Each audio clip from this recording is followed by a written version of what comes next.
All right, let's get right into it. We're going to take a look back at 2025. What a year, right? A year that just totally flipped the script on software development.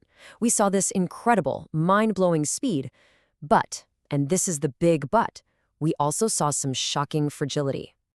And wow, that quote just nails it, doesn't it? It's the perfect way to frame the whole year. That one sentence captures everything. It wasn't just a tool we used anymore, it became the environment, the very air we breathed as developers. If you think about it, 2023 was all about discovering what this stuff could do. 2024, we were all experimenting. But 2025? That was the year AI just became everything. It was woven into the core fabric of how we built software. No longer a nice-to-have plugin, it was the foundation. So what did that actually feel like? Okay, so every good story has two sides, right? Let's start with the good part, the promise. This was the year of just unbelievable speed.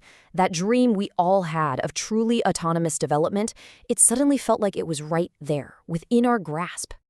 And the engine behind all this speed was this new role that popped up, the agentic developer. And I mean, this was a massive shift in thinking. We weren't just prompting an AI anymore, telling it what to do step by step. Nah, we became managers of entire teams of autonomous AI agents that could just go. They could handle whole workflows by themselves. I mean, the jump was just huge. In 2024, we were all about prompt engineering, basically getting really good at giving instructions. Fast forward to 2025, and suddenly our job was to oversee decisions. It's a totally different mindset. We went from a conversational AI, a chatbot, to an operational AI that could actually build and run and do things in the real world. And it wasn't just one part of the job. AI got baked into every single step. You could literally just describe what you wanted in plain English, and these agents would propose architectures, write the full stack, front end, back end, the whole shebang, then test it for bugs and deploy it. The entire process was just supercharged. It was insane. So what's the big takeaway here? Well, this ushered in the era of the solo entrepreneur. Think about that for a second. For the very first time, one person could build, deploy, and maintain a whole complex product, all by themselves. It was this absolute explosion of innovation. But, and you knew there was a but coming, right? Here's where the story takes a really sharp turn. All that incredible speed, all that velocity, it came with a price tag, and it was a very high one. So let's talk about Act 2 of 2025, the peril of fragility. This is when we all got a really hard lesson that when you move that fast, things don't just bend, they shatter. And I mean, they broke on a scale we had just never seen before. Get this, 22.2 terabits per second. That was the size of the biggest DDoS attack in history, and it hit Cloudflare in 2025.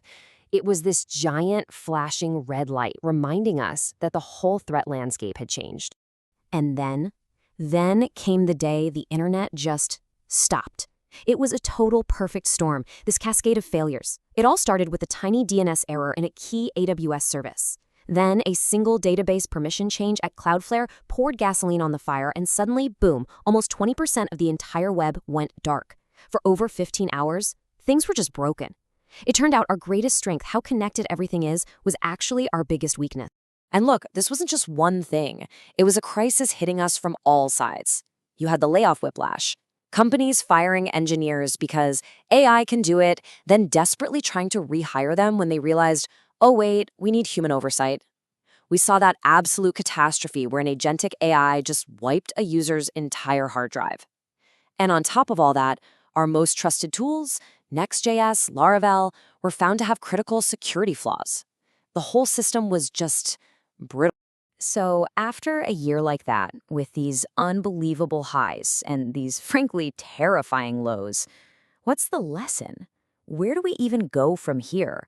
What do we learn from all that chaos? It really all boils down to one single crucial lesson. 2025 taught us the hard way that while AI can give us all the speed in the world, it's on us, the humans, to provide the safety. We have to be the ones to build the guardrails. And that brings us to the clear mandate for 2026 and beyond. Just being fast isn't good enough anymore, not by a long shot. The entire industry is shifting and has to shift to a security-first mindset. The goal now is to build things that are not just fast, but also resilient and robust. So, as we wrap this up, I got to turn the question back to you. What was your biggest takeaway from 2025? I mean, what a turbulent, groundbreaking, and, let's be honest, kind of terrifying year. It for sure gave us a lot to chew on.